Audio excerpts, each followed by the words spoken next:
Je ne sais plus combien de fois j'ai jeté les vêtements d'un homme hors de la chambre de maman. Je déteste les hommes que maman fréquente. Chaque fois qu'ils apparaissent, maman nous dépose, mon frère et moi, pour sortir. On dirait qu'elle oublie que je n'ai que 9 ans. Après m'avoir indiqué le trajet du métro, elle est partie avec ses amis. Heureusement, je connais déjà ce trajet. J'ai habilement pris le métro avec mon frère, changé de ligne, pris la clé posée sur le porte-chaussures près de notre porte, et je suis rentré à la maison.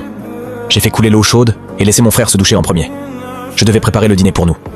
Mais soudain, mon frère a crié depuis la salle de bain. J'ai accouru. La salle de bain était remplie de vapeur. J'avais oublié de régler la température de l'eau. Mon frère s'était brûlé avec l'eau chaude. Je l'ai vite pris dans mes bras, essayant de l'aider avec une serviette trempée d'eau froide. Ses pleurs me brisaient presque le cœur. Maman est rentrée peu après. Mais les services de protection de l'enfance ont appris la blessure de mon frère. Ils ont pensé que maman ne pouvait pas s'occuper de nous deux. Alors, on m'a envoyé dans un orphelinat. Les professeurs y sont gentils et la nourriture est bonne. Mais maman et mon frère ne sont pas là. Ce n'est pas ma maison. Alors, je me suis enfui. J'ai dormi une nuit sur le bord de la route, puis je suis rentré chez moi. Ce qui m'a inquiété, c'est que personne n'était à la maison. La clé du porte-chaussures avait disparu, maman n'avait laissé aucun mot, et mon frère était introuvable. J'ai dû courir jusqu'aux endroits où maman travaillait d'habitude. Mais partout, on me disait que maman n'était pas venue depuis une semaine, et que son téléphone ne répondait pas. J'ai seulement retrouvé mon frère chez une collègue de maman. Mais où était passée maman?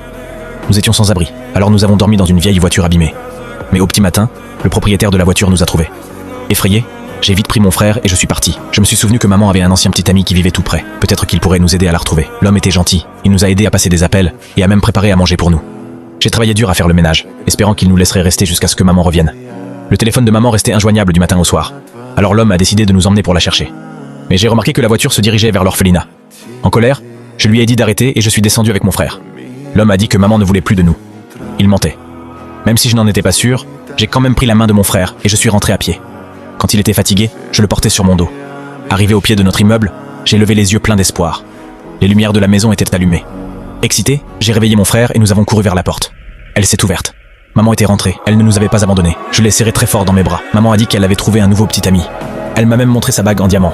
Je lui ai demandé pourquoi elle n'avait pas répondu à son téléphone. Elle a dit que son téléphone était juste éteint un petit moment. J'ai eu l'impression qu'un seau d'eau froide m'était versé sur la tête. J'ai enfin compris que maman ne nous aimait pas. Elle n'avait même pas pensé à nous.